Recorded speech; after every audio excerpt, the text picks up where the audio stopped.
Merci.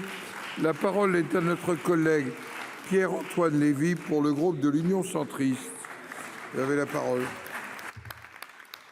Monsieur le Président, Madame la Première ministre, Mesdames et Messieurs les ministres, mes chers collègues, ma question s'adresse au ministre de l'Agriculture et de la Souveraineté alimentaire. Monsieur le ministre, les bouleversements engendrés par le réchauffement climatique ont de lourdes répercussions sur nos vies. On ne compte plus les vagues caniculaires qui s'abattent sur nos territoires, toujours plus précoces, toujours plus fréquentes, toujours plus intenses. Le 25 juillet, nous apprenions que la quasi-totalité des départements de France étaient concernés par des restrictions d'utilisation de l'eau. 90 le sont aujourd'hui. En clair, la sécheresse est là. De plus, avec la hausse massive des températures, le phénomène d'évapotranspiration des plantes augmente et le bilan hydrique des sols est devenu alarmant. L'eau est un enjeu majeur pour le monde agricole. Sans mobilisation des pouvoirs publics, c'est notre agriculture tout entière qui est menacée. Or, face à ce fléau, nos agriculteurs se sentent abandonnés. Leur situation est déjà très difficile et il est dans notre devoir de les continuer à les aider. Il nous faut absolument développer nos efforts pour capter l'eau. Vous le savez, monsieur le ministre, le problème, ce n'est pas l'eau, mais sa captation et sa gestion tout au long de l'année. L'agence de l'eau Adour-Garonne prévoit même que le volume de pluie annuel sera plus important d'ici 2050 qu'aujourd'hui. Des solutions existent, telles que les retenues collinaires ou des barrages, mais elles sont difficiles à mettre en œuvre. Les normes bloquent et découragent toute initiative en ce sens. Vous allez peut-être me répondre que le problème, c'est l'Europe. Mais alors pourquoi, avec 2 fois moins de ressources en eau que la France, l'Espagne arrive à en capter presque 10 fois plus? Pour y arriver, il faut du volontarisme et du courage politique. Or, l'État en a souvent manqué ces dernières années. L'abandon du barrage de Sivens en est un exemple caractéristique.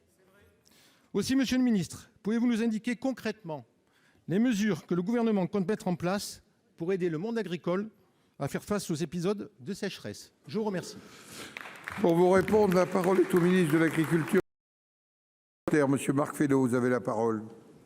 Merci Monsieur le Président, Mesdames et Messieurs les sénateurs. Monsieur le sénateur Pierre-Antoine Levi, vous l'avez souligné, le réchauffement climatique bouleverse nos réalités quotidiennes. Il bouleverse encore plus les réalités quotidiennes de nos agriculteurs, tant il touche leur culture qu'évidemment leur cheptel. Vous le savez aussi bien que moi, vous avez bien décrit d'ailleurs le constat précis que vous avez dans votre département, mais malheureusement on pourrait l'étendre à de nombreux départements de France, puisque comme vous l'avez dit, l'immense majorité des départements sont désormais touchés.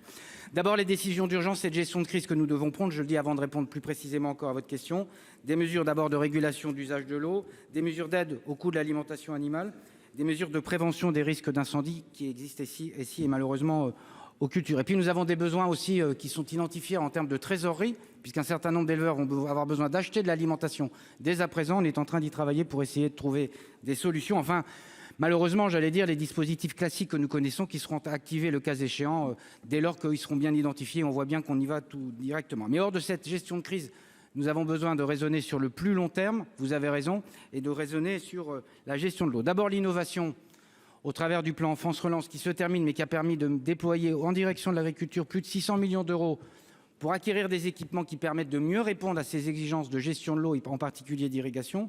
Deuxièmement, le travail qui est fait, c'est l'accès à l'eau. C'est la nécessité de rendre plus facile l'accès à l'eau, et c'est issu des travaux du Varenne de l'eau. Je ne parle pas du système assurantiel qui va se déployer, mais les travaux issus du Varenne de l'eau ont aussi dit l'accès à l'eau. Les textes encadrant les volumes d'eau prélevables, c'est un décret qui était attendu par les professionnels. Nous y travaillons avec Christophe Béchu, il sera produit dans les prochains jours, ça permettra de dire la ressource qui sera prélevable. La deuxième question essentielle, c'est de créer des retenues collinaires, des retenues d'eau qui permettent de faire face au fond à la dérégulation pluviométrique qui répond à la dérégulation, à la dérégulation climatique. Et donc nous devons travailler, il y a besoin d'accélérer, et donc avec le ministre Béchu, nous travaillerons pour territoire par territoire, voir les projets qui sont prêts pour qu'ils naissent, pour qu'ils se développent, et là où il y a des blocages, que nous puissions lever les contraintes administratives, parfois de temporalité, parfois juridiques, pour avancer plus rapidement. C'est bien ce qui est prévu par le gouvernement.